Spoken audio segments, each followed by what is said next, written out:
অন্ধ্রপ্রদেশে থাকতে থাকতে প্রতিদিনই তেলেগুদের সংস্কৃতির সাথে পরিচয় হচ্ছে। প্রতিদিনই নতুন নতুন কোনো না কোনো কিছু শিখছি, দেখছি। ভিডিওটি হচ্ছে গত সোমবারের একটা অনুষ্ঠান ছিল, তো এটা লাস্টে শেয়ার করছি। তার আগে শেয়ার করি সকাল থেকে কি কি করলাম। রাত্রে দারুণ ঘুম হয়েছিল, সারা রাত বৃষ্টি হচ্ছিল আর ঠান্ডা ঠান্ডা ওয়েদার ছিল।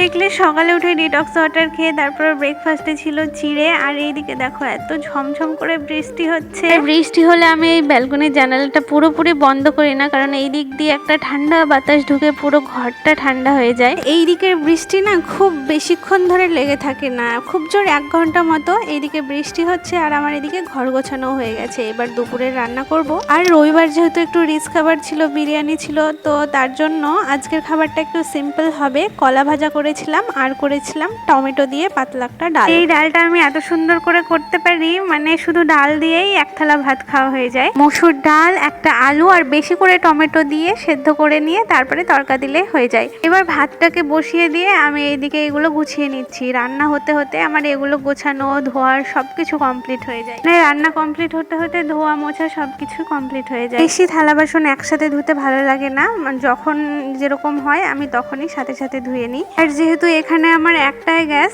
রান্না করতে একটু বেশি সময় লাগে, একটা একটা করে রান্না করতে হয়। তাই এই রান্নার ফাঁকে ফাঁকে আমি বাকি কাজগুলোও করে নিই। আর বড় গ্যাস ইচ্ছে করেই নিয়ে নিই, কারণ কবে আবার ট্রান্সফার হয়ে কোথায় চলে যেতে হবে, তখন গ্যাসকে আবার ট্রান্সফার করে নিয়ে যাওয়া একটা ঝামেলার ব্যাপার। আবার এইদিকে বৃষ্টি হচ্ছে, আর এইদিকে দেখো ডালটা খেতে খেতে প্রায় শেষই করে দিয়েছি। আর এই ডালটা আমাদের দুজনেরই প্রিয়, তাই এই ডালটা থাকলে একটু বেশি খাওয়া হয়। এবার বিকেলের ওয়েদারটা দেখো, আকাশ দেখে একদমই মনে হচ্ছে না যে বৃষ্টি হয়েছে। আর এই বিকেলে ভাবলাম একটু মুড়ি মাখাবো, আর সাথে ছিল ড্রাগন ফল। এইদিকে ড্রাগন ফলগুলো এত বড় বড় হয়, একটার প্রায় আধা কিলো ওজন হয়ে যায়। আবার এখানে ড্রাগন ফলের দামও কম, 100 টাকা কেজি। আর জানো তো, ড্রাগন ফল খাওয়ার চাইতে আমার বেশি ভালো লাগে ড্রাগন ফল কাটতে। আর হ্যাঁ, তোমরা আমার প্রতিটা ভিডিওতে একটাই কমন প্রশ্ন করো, আমি অন্ধ্রপ্রদেশের কোথায় থাকি। প্রশ্নের উত্তর তো আমি আগেই দিয়েছি, তবে অনেকেই আবার নতুনভাবে যুক্ত হয়েছে, তো তাদের জন্য বলি। অন্ধ্রপ্রদেশের যে বিজয়ওয়াড়া, সেখান থেকে যে গুন্টুর জেলা, সেই গুন্টুর জেলার একটা গ্রামে আমরা থাকি। আর রাত্রের দিকে দেখো এখানে একটা অনুষ্ঠান ছিল,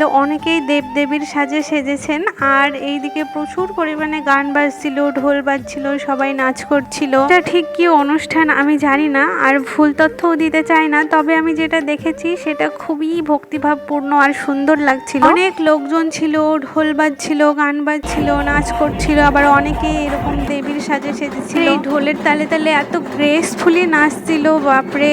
ভিডিওটাতে আমি কোনো স্পিড বাড়াইনি, তোমরা দেখেই বুঝতে পারছো। আর সবার পিছনে ছিল এই যে দেখতে পাচ্ছ ছাতার নিচে একজন ফুল দিয়ে সাজানো, কি ওইটা আমরা দেখতে পাইনি। এটাকে খুবই ভক্তি সহকারে নিয়ে যাওয়া হচ্ছিল, জল ছেটানো হচ্ছিল, আর ছাতার তলে এইভাবে ধরে নিয়ে যাওয়া হচ্ছিল। এটা কি তোমরা কেউ জেনে থাকলে আমাকে কমেন্টে জানাও, আমিও জানতে চাই, শিখতে চাই। আর ভিডিও কেমন লাগলো কমেন্টে জানিও। আর ভিডিও ভালো লাগলে চ্যানেলটিকে সাবস্ক্রাইব করবে, আর ফেসবুক থেকে দেখলে পেজটিকে অবশ্যই ফলো করে যাবে।